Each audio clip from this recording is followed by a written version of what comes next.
Assalamualaikum warahmatullahi wabarakatuh. Saya Bani Rendi dari kelas 12 IPA 1 SMA Negeri 8 Mandau. Di sini saya akan mempresentasikan PowerPoint mengenai ancaman disintegrasi bangsa. Berikut penjelasannya. Upaya bangsa Indonesia menghadapi ancaman disintegrasi bangsa. Sebelum itu, kita harus tahu dulu apa itu disintegrasi bangsa. Disintegrasi bangsa adalah sebuah keadaan di mana tidak bersatu padu dan menghilangnya keutuhan atau persatuan suatu bangsa yang akan menyebabkan sebuah perpecahan. Faktor penyebab terjadinya disintegrasi bangsa yaitu perbedaan ideologi, demografis yang timpang, iklim politik yang kurang sehat, menurunnya tingkat toleransi di tengah masyarakat, dan juga kemajuan ekonomi yang terhambat. Ancaman disintegrasi bangsa. Yang pertama, ancaman ideologi bangsa. Pada PKI Madiun, DITII, Darul Islam Tentara Islam Indonesia, dan juga Gerakan 30 SPKI. Ancaman pada kepentingan bangsa ada APRA, RMS Republik Maluku Selatan, dan juga ada pemberontakan Andi Aziz.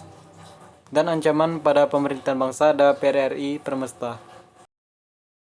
PKI Madiun 18 September 1948. Tokohnya Amir Syarifuddin dan Musso. Penyebab terjadinya aksi PKI Madiun karena reaksi terhadap hasil perjanjian Renville yang dianggap merugikan Indonesia. Karena perjanjian ini membuat dikuasainya banyak wilayah oleh Belanda. Selain itu, PKI juga menolak rasionalisasi jumlah prajurit TNI karena dapat mengurangi jumlah kader PKI di TNI.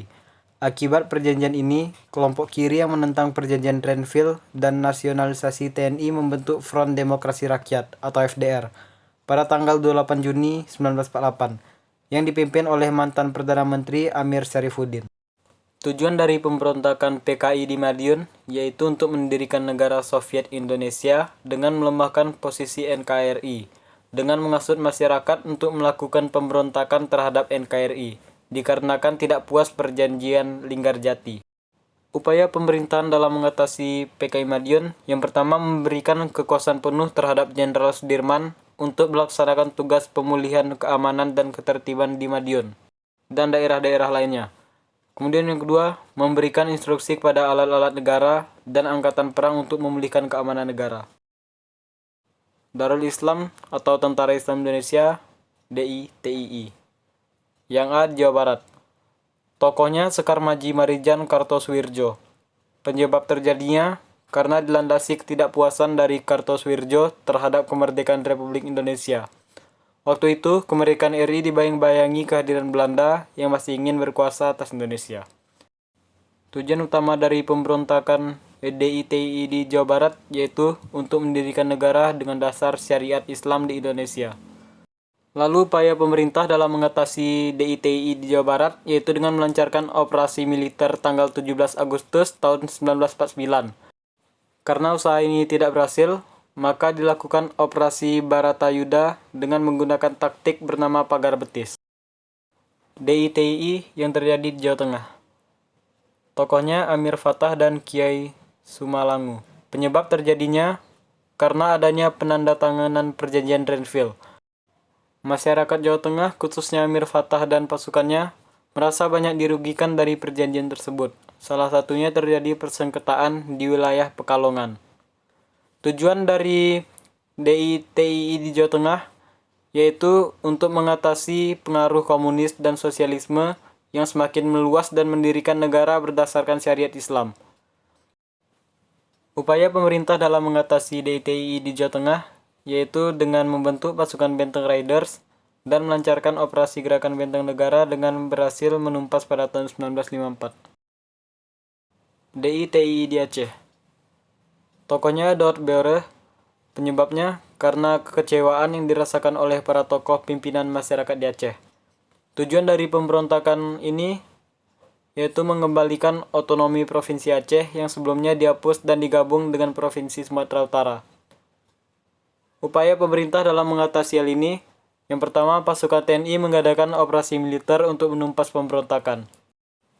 Dan yang kedua atas inisiatif Kolonel Muhammad Yasin, pemerintah mengadakan musyawarah kerukunan rakyat Aceh pada tanggal 17 sampai 28 Desember 1962. Dengan adanya musyawarah ini, masalah keamanan Aceh dapat dipulihkan.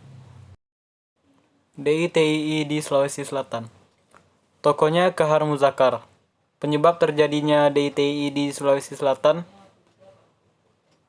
bermula dari Kahar Muzakar menempatkan Laskar-Laskar Rakyat Sulawesi Selatan ke dalam lingkungan APRIS, Angkatan Perang Republik Indonesia Serikat. Selanjutnya, Kahar Muzakar berkeinginan untuk menjadi pimpinan APRIS di daerah Sulawesi Selatan. Tujuan dari pemberontakan ini yaitu untuk membentuk negara Islam, memperluas wilayah kekuasaan DITII di wilayah Sulawesi Selatan. Upaya pemerintah dalam mengatasi DITII di Sulawesi Selatan yaitu dengan pasukan TNI mengadakan operasi militer untuk menumpas pemberontakan. DITII di Kalimantan Selatan. Tokohnya Ibnu Hajar. Penyebab terjadinya pemberontakan ini dilatar belakangi oleh kekecewaan pasukan tentara yang harus dimobilisasi atau mendapatkan posisi yang tidak sesuai dengan keinginan mereka. Hal ini menyebabkan perasaan tidak adil bagi para pejuang kemerdekaan. Tujuan dari DITII di Kalimantan Selatan lebih bertujuan untuk menyalurkan aspirasi rakyat yang dirasakan menjadi nomor 2 oleh pemerintah Orde Lama. Lalu cara pemerintah dalam mengatasi hal ini yaitu dengan mengadakan gerakan operasi militer GOM yang dikirim ke Kalimantan Selatan untuk menumpas pemberontakan yang terjadi di Kalimantan Selatan tersebut. Dan pada tahun 1959, Ibnu Hajar berhasil diringkus dan dijatuhi hukuman mati pada tanggal 22 Maret 1965. Angkatan Perang Ratu Adil, APRA, 23 Januari 1950. Tokohnya Raymond Westerling. Penyebab terjadinya APRA disebabkan karena Belanda ingin menjajah atau setidaknya menanam kepentingan-kepentingan politik dan ekonominya di Indonesia. Pihak Belanda berniat untuk mengeksploitasi sumber daya di Indonesia untuk mempertahankan keadaan ekonominya. Tujuan dari APRA ini yaitu untuk melakukan pemberontakan terhadap Republik Indonesia. Dan upaya pemerintah dalam mengatasi APRA, yang pertama, pemerintah Indonesia melancarkan operasi militer pada tanggal 24 Januari 1950. Dan yang kedua, melakukan penangkapan terhadap Westerling dan Sultan Hamid II. Namun Westerling berhasil melarikan diri ke Jakarta. Republik Maluku Selatan, RMS, 25 April 1950. Tokohnya Mr. Dr. Christian Robert Stephen Sumokil. Penyebab terjadinya karena krisis melanda NIT, Negara Indonesia Timur. Pupela dari Perhimpunan Indonesia Maluku atau PIM mengajukan mosi tidak percaya pada Parlemen NIT pada tanggal 20 April 1950. Tujuan dari RMS ini yaitu untuk melepaskan wilayah Maluku dari Negara Kesatuan Republik Indonesia. Upaya pemerintah dalam mengatasi hal ini yaitu melalui jalan damai dengan dikirimnya Dr. Jenderal Leimana dan operasi militer yang dipimpin oleh Kolonel A.E. Kawilarang.